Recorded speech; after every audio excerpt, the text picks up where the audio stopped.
Ya, shalom semuanya. Kembali kita dalam pembahasan Torah bagian ke-19, Parasat Terumah. Bagian dari Keluaran 25 ayat 1 sampai 27 ayat 19. Dari ajaran Rabbi Simon Bar Yochai.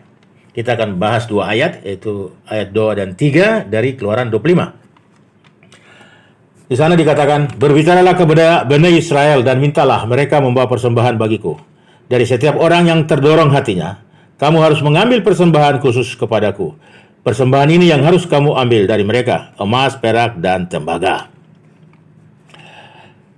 Seseorang yang berusaha untuk memenuhi mitzvah tidak boleh berusaha untuk memenuhinya secara gratis, tanpa membayar.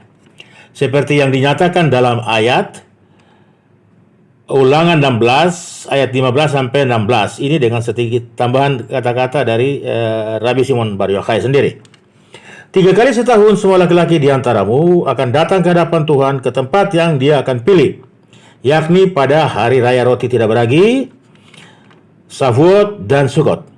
Dia tidak akan datang ke hadapan Tuhan dengan tangan hampa, tapi setiap orang sesuai dengan apa yang bisa dia berikan menurut berkat yang Tuhan berikan kepadamu. Ketika seseorang melakukan ziarah wajib ke Bait Suci di Yerusalem 3 kali setahun, ia diminta membawa persembahan bersamanya. Ini menunjukkan dengan jelas bahwa seseorang harus membayar ketika melakukan mitzvah. Tetapi jika ada yang berpendapat bahwa tetapi ada tertulis, marilah, terimalah gandum tanpa uang pembeli dan makanlah juga anggur dan susu tanpa bayaran. Yeremia 55 ayat 1. Yang menunjukkan bahwa ini semuanya gratis. Hal ini hanya mengacu pada pembelajaran Torah. Jadi siapapun yang menginginkannya untuk belajar Torah dapat memperolehnya tanpa harus membayar. Sama seperti Mose mengajarkan Torah secara gratis, begitu juga kita mengajarkannya secara gratis. Namun ketika seseorang berusaha untuk melayani Tuhan melalui tindakannya, yaitu mitzvot, dilarang untuk melakukannya tanpa membayar. Karena seseorang tidak dapat menarik suasana kekudusan kepada dirinya sendiri tanpa membayar dengan harga penuh apapun yang diminta, baik banyak ataupun sedikit. Hal ini dikarenakan suasana kenajisan selalu bersandar atau selalu ada pada apa yang dilakukan tanpa membayar dan gratis. Tetapi suasana kekudusan tidak bekerja seperti itu. Ini semua hanya dapat diperoleh ketika seseorang membayar harga penuh dan dengan banyak usaha keras, pemurnian tubuh dan rumahnya, dan dengan kehendak hati dan jiwa yang tulus. Ya, saya ingat satu ayat di Amsal 23 ayat 23. Di sana dikatakan, belilah kebenaran. Jadi kebenaran harus dibeli. Sesuatu yang tidak dibeli, sesuatu yang tidak dibayar, tidak akan bisa kita miliki. Kalau kita membutuhkan sesuatu, maka haruslah membeli supaya barang itu menjadi milik kita. Demikian juga dengan kebenaran harus kita beli, sehingga kebenaran itu menjadi milik kita, sehingga mitzvot yang kita lakukan itu menjadi hak milik kita. Selanjutnya Rabbi Simon Bar Yochai katakan, andai saja setiap orang dapat memperoleh hak istimewa dengan memiliki HaKadosh Baruch Hu yang berdiam di dalam dirinya.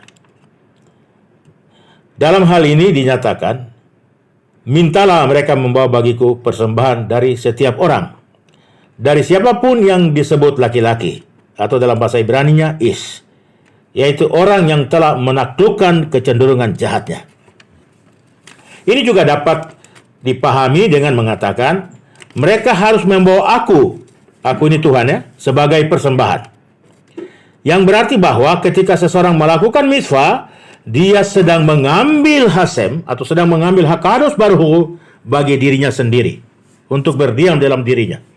Vaikra Rabbah 30. Apa arti dari yang terdorong hatinya? Ini berarti yang terberkati menginginkan dia atau menginginkan orang yang terdorong hatinya untuk melakukan mitzvah ini. Ya, seperti ada tertulis, hatiku mengikuti firman-Mu. Carilah wajahku, maka wajahmu ku cari. Mazmur 27 ayat 8. Dan batu di hatiku. Mazmur 73 ayat 26. Mengacu pada Hakadosh Baruch Hu, atau yang Maha Kudus diberkatilah Dia. Kemudian Rabbi Shimon Bar Yochai melanjutkan. Sekarang bagaimana kita tahu bahwa yang terberkati menginginkannya, ya, menginginkan orang yang terdorong ini, ya, hatinya, dan ingin menempatkan tempat sucinya di dalam hatinya. Apabila kita melihat orang ini senang, ya, untuk memenuhi mitzvah dan mengajar pelayanan dari Yang Maha Kudus diberkatilah Dia dengan segenap hatinya. Jadi apabila kita ada melihat seseorang yang begitu senang melakukan setiap mitzvah, ya, dan terus-menerus mengejar pelayanan di dalam apa saja yang sudah ditetapkan atau diperintahkan oleh Yang Maha Kudus diberkatilah Dia. Jadi dengan segenap hatinya, maka kita tahu pasti bahwa hadirat ilahi atau Shekinah berdiam atas orang ini. Kemudian disarankan oleh Rabbi Shimon Bar Yochai, apabila kita melihat orang seperti ini, ya, yang senang melakukan mitzvah dan mengejar pelayanan Hakadosh Baruch Hu, maka kita harus mendapatkan orang seperti ini dengan harga penuh, dengan berada di komunitasnya dan belajar darinya. Ketubot 111b. Demikian pula, orang benar harus mengejar orang jahat dan mendapatkannya dengan harga penuh, yaitu menggunakan upaya maksimal untuk menghilangkan racun darinya dan menundukkan aspek kenajisan dan memperbaiki jiwanya. Demikian para kali ini, Toda Rabba, Shalom.